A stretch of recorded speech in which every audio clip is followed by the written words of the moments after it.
Hello दोस्त, स्वागत है आप लोगों का अपने और हमारे YouTube channel new star coaching centre को। तो चलिए फटाफट सब्सक्राइब कीजिएगा जो जो हमारे चैनल पर नए या पहली बार जुड़े हैं। ठीक है, तो ये सोशोलॉजी है, यानी साइकोलॉजी है, ये मनोविज्ञान का क्लास 12 आर्ट वाले के लिए। ठीक है, ध्यान से सुनिएगा, वीडियो को शुरू से अंत तक 2 बार देखिएगा, आपको पूरा याद हो जाएगा। ठीक है, तो फर्स्ट क्वेश्चन लेते हैं अध्याय 7 का, सामाजिक प्रभाव एवं समूह प्रक्रम।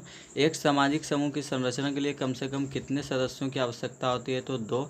यदि एक मुसलमान अपने हिंदू मित्र का अभिवादन दोनों हाथों को जोड़कर करता है तो वह ऐसा किस समूह के प्रभाव के अंतर्गत करता है? तो यह द्वितीयक हो जाएगा। और ये बहुत ही अच्छा सब्जेक्ट है, आप लोग किताब पढ़िएगा ध्यान से। ठीक है, बहुत इंटरेस्टेड सब्जेक्ट है ये।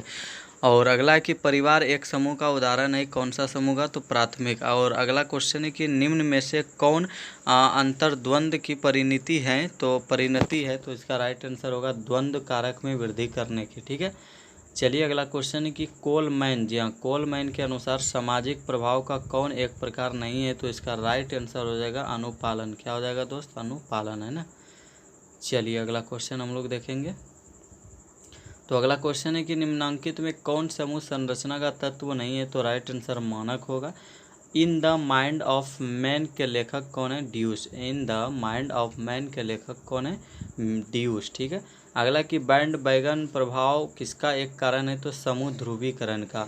निम्नांकित में कौन सामाजिक प्रभाव का सबसे अप्रत्यक्ष प्रारूप होता है? तो अनुपालन। ठीक है, ये याद रखिएगा इसको। और आपको बता दें कि दोस्त, आपको यदि लाइव प्रसारण में टेस्ट सीरीज और क्यूज सीरीज में जोड़ना है कि आप कितना नंबर ला सकते हैं, यानी कि ऑनलाइन टेस्ट देना, तो आपको सब्सक्राइब कर लेना, जो कि 1 महीने आपका जब फाइनल एग्जाम होगा उसके 1 महीने पहले इस पर प्रसारण होगा। ठीक है, अगला है कि समूह निर्माण की किस अवस्था में अंत समूह द्वंद्व होती है? तो राइट आंसर मानक स्थापित करने की अवस्था में।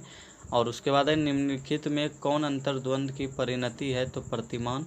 उसके बाद है निम्नलिखित में कौन औपचारिक समूह का उदाहरण है? तो इसका राइट आंसर हो जाएगा धर्म। ठीक है, और आपको ट्यूशन और कोचिंग के भांति जो भी इस चैनल के माध्यम से एकदम पढ़ सकते हैं, जो भी विषय पढ़ना चाहते हैं आप पढ़ सकते हैं। ठीक है, सभी विषय का वीडियो है और सभी क्लास का है। ठीक है, अगला है सामाजिक स्वैराचार को किसके प्रयोगों द्वारा दर्शाया गया? तो लता ने। इसका राइट आंसर सामाजिक स्वैराचार सामूहिक कार्य करने में व्यक्तिगत प्रयास की है।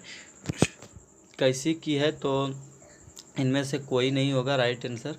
समूह में अंतःक्रिया और विचार विमर्श के परिणाम स्वरूप समूह की प्रारंभिक स्थिति के प्रबलता को क्या कहा जाता है? तो समूह ध्रुवीकरण कहा जाता है। सामाजिक स्वैराचार सामूहिक कार्य का एक उदाहरण है क्या? तो रस्साकसी का खेल। ठीक है, और अगला क्वेश्चन है कि निम्नलिखित में द्वंद्व समाधान की युक्ति कौन सी है? तो इसका राइट आंसर समझौता वर्त। ठीक है, अगला दोस्त कि द्वितीयक समूह के सदस्यों में कौन होते हैं? तो संबंध अप्रत्यक्ष होते हैं। ठीक है, ऐसे संबंध क्या होते हैं? अप्रत्यक्ष होते हैं। अगला है समूह 2 या 2 से अधिक व्यक्तियों की एक संगठित व्यवस्था होती है, कौन? तो जिनकी एक जैसी अभिप्रेरणाएं होती है। ठीक है, याद रखिएगा। और चलिए दोस्त अगला क्वेश्चन हम लोग देखेंगे, है ना। चलिए अगला क्वेश्चन हम लोगों के समक्ष है कि भीड़ में क्या होता है? तो उपरोक्त सभी, कोई संरचना नहीं होती, आत्मीयता की भावना नहीं होती, लोगों का व्यवहार अविवेकी होता है। ठीक है, इनमें से सभी होगा सही। अगला कि समूह संरचना कब विकसित होती है? तो इसका राइट आंसर जो होगा वह होगा जब सदस्य परस्पर अंतःक्रिया करते हैं तब। समूह संरचना कब विकसित होती है? जब सदस्य परस्पर अंतःक्रिया करते हैं तब।